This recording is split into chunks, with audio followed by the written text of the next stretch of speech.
Assalamualaikum warahmatullahi wabarakatuh. We see that Germany wants to stand by Israel, being one of Israel's strongest allies right now. Itu kata-kata seorang penganalisis politik di Jerman ketika ditemu bual. Dan ini penafian oleh orang kedua penting mereka. However, that does not constitute genocide. Jom kita baca komen-komen. Ini yang paling penting. Kita baca komen-komen supaya kita tahu apa respon penonton-penonton pada video beberapa hari lepas ini, yang rata-rata mungkin terdiri daripada orang Jerman sendiri. Terdapat lebih 3,000 komen. Sebelum itu, sedikit latar belakang. Pada video channel DW ini pula Twitter mereka, mereka melaporkan bahawa kerajaan Jerman akan memohon untuk menyertai kes Afrika Selatan lawan Israel di ICJ sebagai pihak ketiga. Di mana kali ini, Jerman ambil pendirian sebagai penyokong kuat Israel. Jerman tak setuju bahawa Israel bersalah lakukan pembunuhan beramai-ramai. Berbeza dengan perbicaraan di ICJ sebelum-sebelum ini, Jerman setuju ada pembunuhan beramai-ramai di Myanmar, ada pembunuhan beramai-ramai di Ukraine. Berlin berkata tiada asas untuk tuduhan Afrika Selatan tersebut. Ini komen-komennya. Sebagai orang Belanda, saya amat malu dengan negara jiran kami.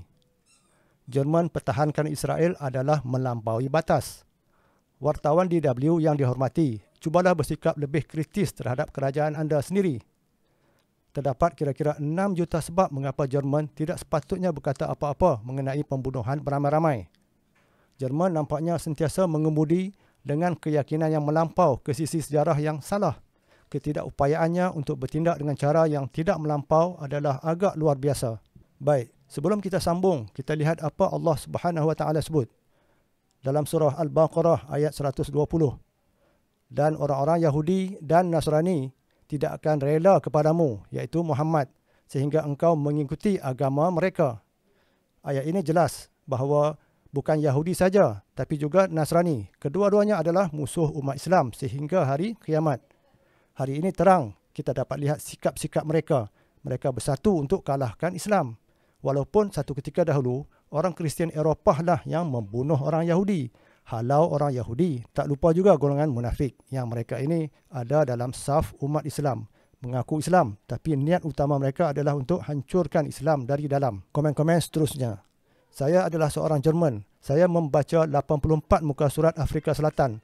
Saya mendengar keseluruhan prosiding. Hujah Afrika Selatan adalah kukuh. Kita perlu sentiasa menyokong orang yang ditindas. Itu yang sejarah memberitahu kita. Pengajarannya ialah jangan menyokong secara membuta tuli. Jerman merasakan bilangan mangsa pembunuhan beramai-ramai hanya 24,000 dan tidak mencapai 6 juta. Jadi ia mengatakan masih tidak mencukupi untuk dipanggil pembunuhan beramai-ramai. Yang terakhir, Jerman adalah salah satu sekutu terkuat Israel. Wah, betapa masa mengubah perspektif manusia. Kita dapat lihat semua komen-komen menegur dan beri kata-kata nasihat kepada kerajaan Jerman supaya tidak buat kesilapan kali kedua setelah kesilapan peristiwa pembunuhan Holocaust dahulu.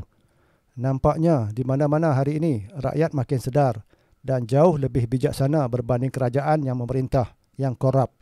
Termasuklah negara-negara barat yang selama ini mereka berjaya berselindung di balik slogan-slogan kemanusiaan, anti keganasan, nak selamatkan bumi dan sebagainya yang tiada makna apa-apa.